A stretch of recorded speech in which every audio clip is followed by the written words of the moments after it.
Big new stuff for Overwatch 2, some bad, some good. Let's actually talk about those really quickly. Gonna have some background footage of me absolutely trolling on Jungle Queen. Please don't make fun of my mechanics. Anyway, long story short, two things to talk about here. One was there a director's take released just recently. Actually, not the director's take, discussion on the new quick play change. It's gonna be called Quicker Play. And it's a theme thing where they're going to be reducing respawn time, so there's 75% of the original time. I'll actually showcase that here. Basically, payloads, escort, hybrid maps will 60% faster. A lot of objective changes.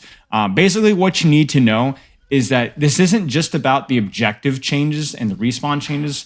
I didn't enjoy those changes, to be all that honest. It felt very chaotic, hectic. Felt like there were very blurry lines between team fights.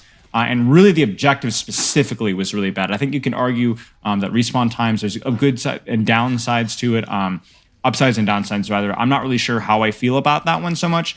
I think it definitely leads to a lot of stalling situations, which I don't love all that much. But I definitely really did not like the capture point speed. It made it feel like Flashpoint and King of the Hill felt like it was just over instantly, and I don't think that's necessarily a good thing.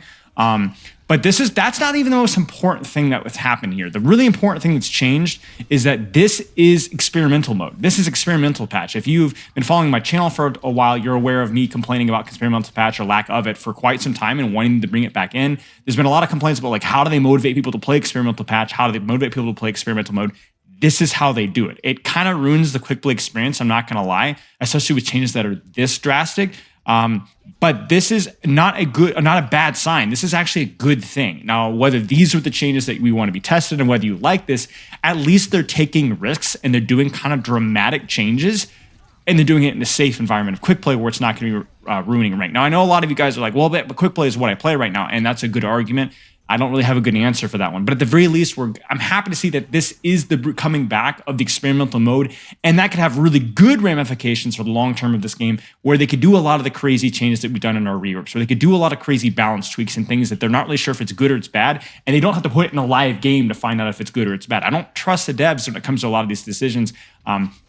Without actually seeing it played in a live game and getting player feedback. And I think that this is a really, really good thing about this. They're sipping it up, they're making it a somber little fun thing, but let's be honest, it's experimental patch, it's experimental mode, and while what they're testing today it may not be all that good, the idea is really, really, really good. Let's just hope that they don't necessarily test crazy things and then implement those crazy things, but surely this has to be a good thing. Next thing is going to be talking about the director's take. The TLDR to this, there's a couple of other details, but the big thing is that there's discussion about the support passive, a pared down version of the support passive coming into play for DPS and tanks. And honestly, that one kind of concerns me just a little bit. I think it's definitely leaning more into the deathmatch, kind of chaotic, lack of team play, lack of team fight side of things. But more importantly, it's a classic example of the ramifications of these changes I don't think are fully understood. I think many of the problems with the support passive was something that was on paper a really great quality of life change for something that I've always felt really bad as a support player. But we didn't think about how that might affect how Ana or how Brig or how Mercy and a lot of the other things that we didn't really consider that were going to be the full ramifications of what a support passive might actually look like. And I think that that's something that we're seeing potentially again, where we're going to have a lot of characters like Sombra and Tracer and Genji, who, again, are great characters, very fun, mobile characters. I'm definitely, especially Tracer and Genji, very biased towards those characters. And even tanks like Wrecking Ball. But is that the buff that they need? I don't think so. I think playing around your HP, playing around health packs was something, playing on your support sidelines even, was a part of the skill and part of the team play of the game. And I think giving the support passive or even a pared down version to DPS and tanks is first off going to buff a disproportionate number of tanks and supports and not really help others, which is the problem with the support passive as it is right now. But I think it's also going to have some unintended balance consequences that are then going to have to be nerfed and reworked further. It's going to create future problems instead of just addressing the initial issue, which is just the support passive is not good in its current state. It's too strong. We need to nerf it further. The cooldown needs to go down to 3, 4, or even 5 seconds before it kicks in. It's not something that everybody needs.